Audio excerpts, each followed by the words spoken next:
Regresar a la guerra contra el narco no es opción, no es opción.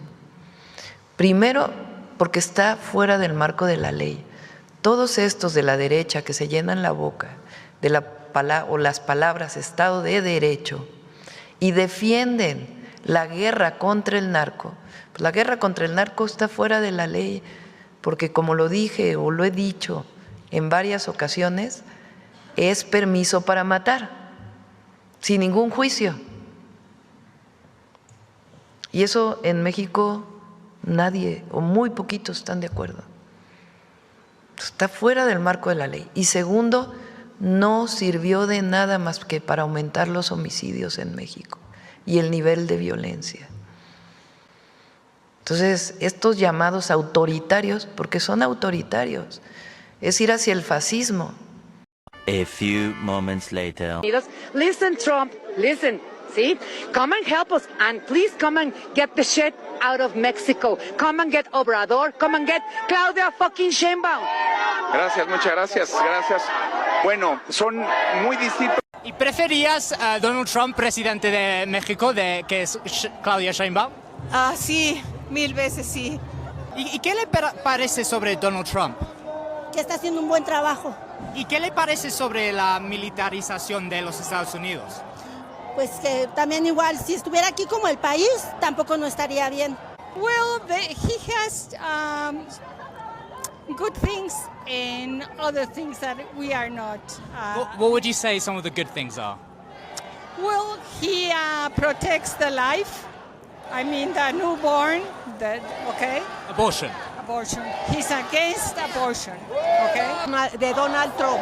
A mí me parece un buen presidente. A lo mejor no es lo mejor que hay. Sin embargo, si hubiera quedado Kamala, yo creo que la situación sería peor, porque Kamala junto con Biden son algo muy parecido a lo que es López Obrador. Y por eso se permitieron muchas cosas en Estados Unidos. La llegada de muchos emigrantes, muchos narcos hay allá. Y todo fue por la complicidad de Biden con López Obrador, con el gobierno de Morena. Por eso se invadieron de narcos y de delincuentes. Wait. So we got to talk about the mostly peaceful Gen Z protests that are happening in Mexico City and cities elsewhere in Mexico. These protests were triggered by the assassination of Carlos Manzo, the mayor of another city that got assassinated due to the fact that he was speaking out against the cartels and the fact that the president of Mexico, Claudia Sheinbaum, who is pro-cartel and pro-socialist, has not done enough to stop the violence and the crime that is currently happening in Mexico as a result of the cartel. Violent protests taking place in Mexico City this weekend. Around 100 police officers were hurt in a clash. The so-called Gen Z demonstrators called for more enforcement to prevent organized crime and alleged government corruption. That's in light of a lawmaker being assassinated after speaking out against the cartels. Protests have also targeted President Claudia Sheinbaum specifically, coming out against her socialist political background and her handling of the drug cartels. The New York Post reporting anti-Semitic graffiti naming President Sheinbaum, who is the nation's first Jewish president, sprayed on Mexico's top court building during the protests. News Nation's Jorge Ventura joining us now with the latest on all this. Jorge, good morning to you. What sparked these protests initially? Well, Marty, really what's sparking that anger within Gen Z in Mexico was the killing of Yucatan Mayor Carlos Manzo, who really became a symbol of this protest. Manzo spoke openly about cartel violence in his town, and this motivated thousands of young people to hit the streets of Mexico City on Saturday, protesting on what they say is the government's failures to protect communities across the country from organized crime and corruption within the Mexican government. Thousands of young people, Gen Z, took to the streets. Many could be seen wearing cowboy hats, paying tribute to the late Yucatan mayor. Thousands rallied outside of the National Palace where President Claudia Sheinbaum lives and works. Now, protests did turn violent when crowds clashed with authorities protecting the National Palace. Protesters attacked authorities with rocks, fireworks, and sticks. Some protesters could even be seen grabbing riot shields from authorities. And after several hours of demonstrations, officers used tear gas to disperse their large crowds, as you can see there on your screen. And according to Mexico City Security Chief, 120 people were injured during demonstrations on Saturday, and 100 were police officers charges, including 40 that required hospital treatment. You guys remember that Claudia Sheinbaum, the pro-socialist, pro-narco president of Mexico, lashed out at another politician who was brave enough to go on Fox News and to ask the president of the United States to help militarily with the narcos in Mexico, right? To help out with the cartels. She went on national television on Fox News and requested this help. Again, she's super brave, okay? I mean, she got cojones of steel, okay? And Claudia Sheinbaum didn't like that, right? She lost her mind over this. President of Mexico is furious. She's calling Mexican Senator Lili Tellez a traitor for coming on Fox Noticias with me a few days ago and saying this. Listen. The help from the United States to fight the cartels in Mexico is absolutely welcome, and that is how the majority of Mexicans feel. The only ones who don't like that President Trump is sending help and trying to support Mexicans against the cartels are the narco politicians. That includes President Sheinbaum. Mexican President Claudia Sheinbaum responding, saying, quote, "It's not a minor issue that a senator gave an interview to a foreign media outlet calling for intervention." Here to discuss is that Mexican Senator Lili Tellez. Senator Tellez, welcome to Fox Noticias. I'm just going to get right to it. Is Mexico a narco state? Yes, it is. And we all Mexicans know about it. And Mexicans are afraid of the alliance between the Mexican government and the cartels that have infested our nation. Can you explain this alliance between the president, her party, the Morena party, and the cartels? Yes, the party has financed, has given, the cartels have given so much money to these politicians, narco politicians of Morena, to get into office, to get the power. So they protect. The Mexican government protects the cartels. That is why President Sheinbaum doesn't want the strong American leadership to help Mexico defeat the cartels. And also Sheinbaum doesn't want the rest of the world to know what is happening here in Mexico. We are on the steps to be the next Venezuela. She is aligned with Venezuela's dictator, with Cuba, and we are losing our country. They have destroyed our Republican institutions, the democratic state, and we must, I think we all Mexicans want and welcome the support of the United States to assist Mexican people against the cartels that have us all in this crisis with the traffic in fentanyl and migrants. Okay, and as you guys saw at the beginning of this video, these protesters, again, a lot of whom are Gen Z. Again, this is labeled a Gen Z protest. A lot of them are very pro-Trump, right? They are begging for President Trump to intervene, to do something to help fight the cartels because they're sick and tired of the violence and the chaos that is currently happening in the country as a result of the weak enforcement by the current president. Now, I want to talk about this because liberals are coping heavily over what is happening. They believe that Gen Z, for the most part, is pro-socialist, right? It doesn't matter where you are in the world. Gen Z apparently is supposed to be, again, pro-socialist, pro-cartel, pro-crime, pro-chaos. But that seems to not be the case in Mexico. And because of that, they're essentially now theorizing that this is a CIA-backed coup, right? So now the new Blue Anon conspiracy theory is that these protesters are backed by the Trump CIA, right? This is a Trump operation because they just can't believe that these protesters would turn against a socialist president who's supposed to be amazing, according to them. The Gen Z riots happening in Mexico are part of a destabilization campaign backed by the CIA. This is part of what I was saying before, where the United States is going to interfere, especially under this administration, in Mexico's government, in an attempt to undermine Morena's government, because Morena has routinely pushed back against American overreach into the country. So these riots are nothing more than CIA-backed action, an attempt to destabilize, completely supported by the treasonous Brian in Mexico. And this is nothing more than an attempt by the Mexican oligarchs and American oligarchs to seize control over not just Mexico's resources like lithium, but Mexico's automotive industry, because it poses a threat to American automotive manufacturers. In particular, because Mexico's automotive industry is starting to work with Chinese manufacturers like BYD. Because you really expect them to believe that there's some spontaneous grassroots revolution rising up against Mexico's president, who has one of the highest approval ratings in Mexico's history. Nah, I don't believe it. This is a destabilization action by the U.S. and its collaborator puppets in Mexico. Mexico's in a crisis, and here's what it looks like.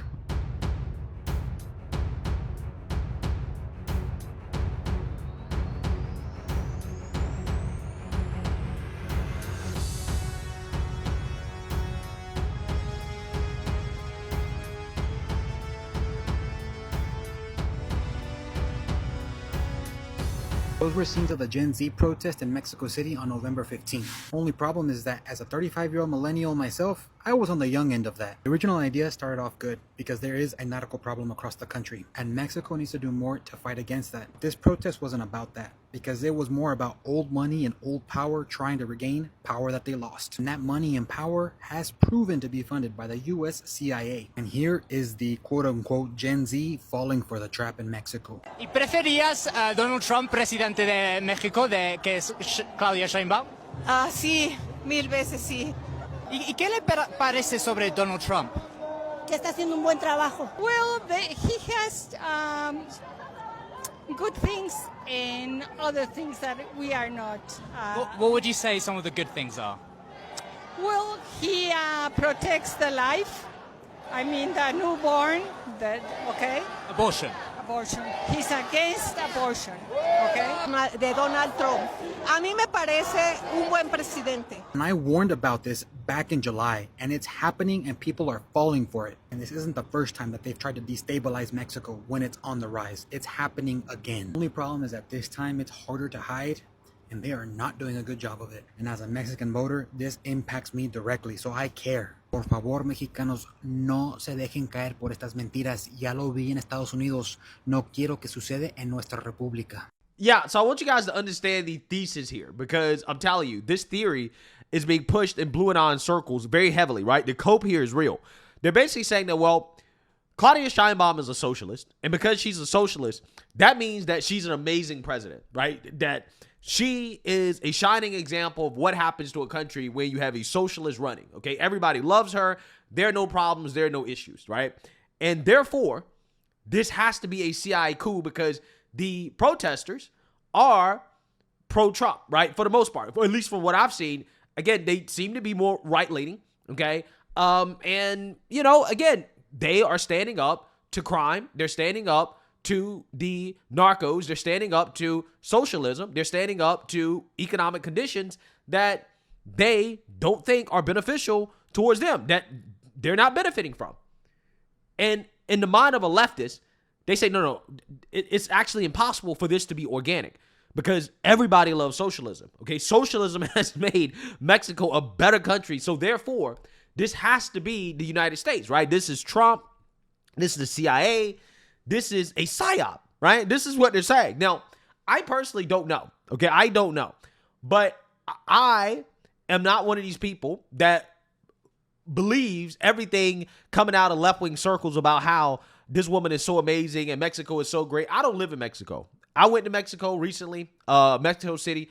Great place, right, in terms of beauty, okay, but really sketchy, right? Really sketchy some parts of Mexico City, but, you know, it's a beautiful city. I like Mexico City, and I would like to revisit when the country is much safer, okay? But who knows? I don't live there.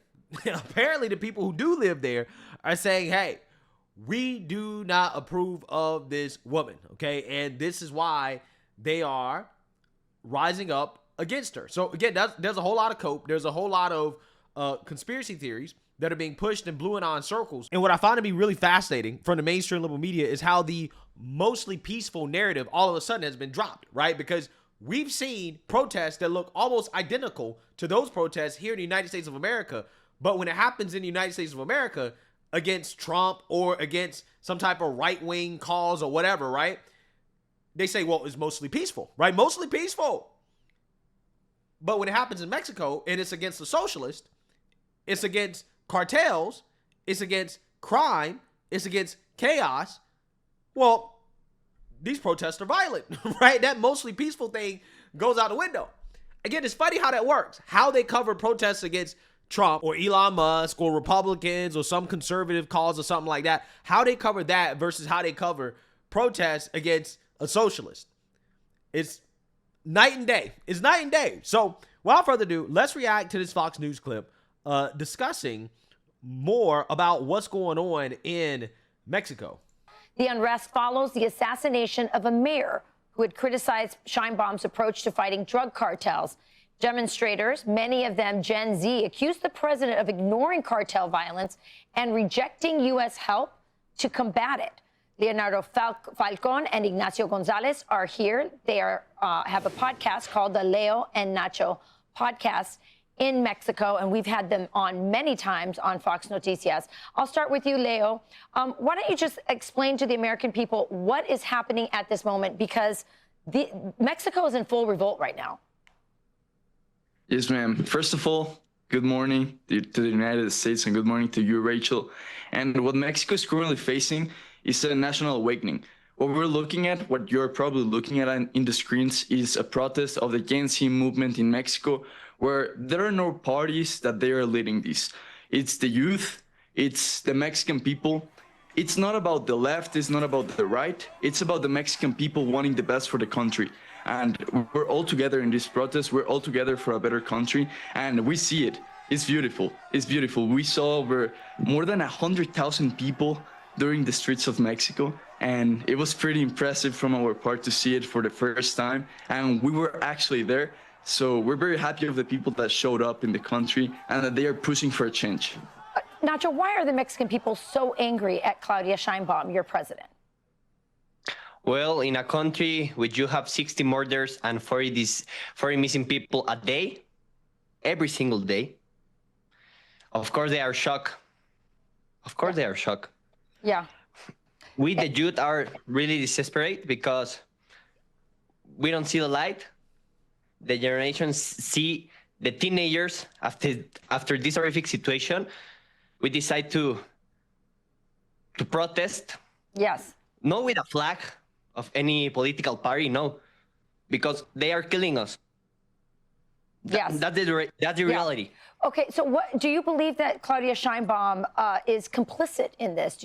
We've had senators on here, Senator Lily Tejas, who bravely said Mexico is indeed a narco state, and she said that Claudia Sheinbaum and her Morena party, the political party she belongs to, is in business with the cartels. Is that true in your opinion, Leo? Well, when we look at what Nacho just mentioned, when we look at 60 murders, 40 missing people every single day, the narco state of Mexico makes it pretty obvious that there's some things going on behind the curtains in the Mexican government. Yeah. This is sad, but what we look at here in the protest is that there's actually a noticing. There's actually a noticing of all of the Mexican youth, of all of the Mexican families, that they are saying, how can this be happening? And when you have such a big amount of the population mad, upset at what's happening in the country, something is going on. And that's when you have a protest like the one we had yesterday. Yeah, absolutely. And by the way, people should understand, not only was that mayor murdered in public with his wife and his child there, but then a few days later, another mayor was executed. He was actually decapitated, his head placed on the hood of his car. This kind of stuff happens all the time. It's totally normalized in Mexico, and the Mexican people are sick of it. Now, President Trump, Nacho, has said, I'm going to take on the cartels in Venezuela. And of course, they're a transnational network. And that includes the cartels in Mexico. He has gone to Sheinbaum and said, will you help me? But her help appears to be very superficial, not real. What do the Mexican people want, Nacho, especially Generation Z? Because Generation Z is the one who is sort of fueling this protest. In fact, Claudia Sheinbaum printed out the names of all the Gen Z influencers like yourselves who were encouraging people to come out and protest, which is like putting a list out for the cartels. So tell me, do the young people like you want the help from President Trump's administration and from our military? The Generation Z want peace. We don't care if that peace come with American flag in the left arm or the right arm. We don't care. We want peace. The situation we're living in Mexico is crazy. It's crazy, and we have a president who prefers to talk about influencers and content creators instead of fixing the real problem, which is the cartels. Leo said, which is the cartels. Last word, we don't know what the problem is. We all know it. Yeah. Wow. This is wild. This is wild. Like, this is actually brave and stunning, right? Like, when you talk about real bravery, these activists, these influencers, the people who are speaking out against the president of Mexico, they got cohortes of steel. They're actually putting their lives in danger, okay? Because, yeah, I mean, the president does not like when these individuals speak out and say, hey, we need some help. The president is not doing a great job. We need the U.S. to help, right? We need help in this country. Now, look, here's the thing. Whether or not that happens, I don't know. It would be very controversial for U.S. troops to be on Mexican soil fighting cartels. But, like I said, when it comes to Venezuela, it would probably be more justified than any military operation we've done in the Middle East, okay? Because on our side of the world, the things that happen in the global south actually do affect us. So if we're going to use our military, well, in situations like this, you can argue we are saving American lives when you're not allowing these drugs to come across the border, okay? I mean, you're talking about thousands, tens of thousands, hundreds of thousands of Americans per year losing their lives as a result of drugs. That's the reality. So if we end up using our military to help stop that, in my opinion, I think it would be more justified than anything that we've done in the Middle East, okay? That's just my opinion on it. I'm not saying I support it. I'm just saying it would be very controversial, but probably justified if we did it. More justified than things we've done before, put it that way. But regardless, again, the bravery here is it's off the charts. This is real bravery, right? Like, imagine living in a country where you have to be afraid of being assassinated because you're speaking out against the president. That is a real attack on free speech. When people talk about fascism, when they talk about authoritarianism, not being able to speak freely without being afraid of being decapitated. I mean, you're talking about a real threat. If you are a mayor, if you are a politician, if you are an influencer, if you are anybody at all, really, and you speak out against what's happening, there's a real chance that you could be assassinated, that you could lose your life, or some family member, some loved one, somebody close to you could lose their life, could be assassinated as a result of speaking out against a government that allegedly is in bed with the narcos and the cartels. And you're going to have the president put a target on your back by calling you out for speaking out against her, which is what Claudia Sheinbaum allegedly has been doing. And this is part of the reason why I always like to stress, when I can, just how much of a blessing it is to be American, to be born in the United States of America. People don't realize that they've won the lottery, right? Even in a country like Mexico, you know, not the worst place in the world, right, to be born, but to be born in a country like that and to have to live through that, in that type of violence, in that type of environment. I mean, a lot of people just, in America, a lot of Americans can't imagine that, right? We can't imagine living in a country like that. We are blessed beyond belief. The stability that we have in this country, that for the most part, you know, I mean, in the case of Charlie Kirk, it's unfortunate being a conservative activist or the president of the United States. Yeah, I mean, you do have to worry about assassination attempts, but, you know, it's not to the level that you see in countries like Mexico, right? Where, like, yeah, if you do speak out against the president or you speak out against the cartels, like, there's an actual real chance that you can be assassinated. So again, stories like this just really make me thankful, again, to be American, to be born in this country where we have more stability, where, you know, you don't have that type of attack on free speech. Again, not to that level. Democrats and left, they are attacking free speech in this country. But, you know, it's not to the level that it is in countries like Mexico, at least not yet. If leftists could have it their way, this is why they support socialists, yeah, we would be like Mexico, right? And again, evidence of that is these leftists celebrating the assassination of Charlie Kirk. And that's just more reasons why we should reject far left socialism in this country, is because, again, they're going to turn our country into a country like Mexico. And that's not what we want to be, right? That's not what we want to be at all. So let me know what you guys think. Make sure you like, comment, and subscribe. Most importantly, share a Black conservative perspective. Peace.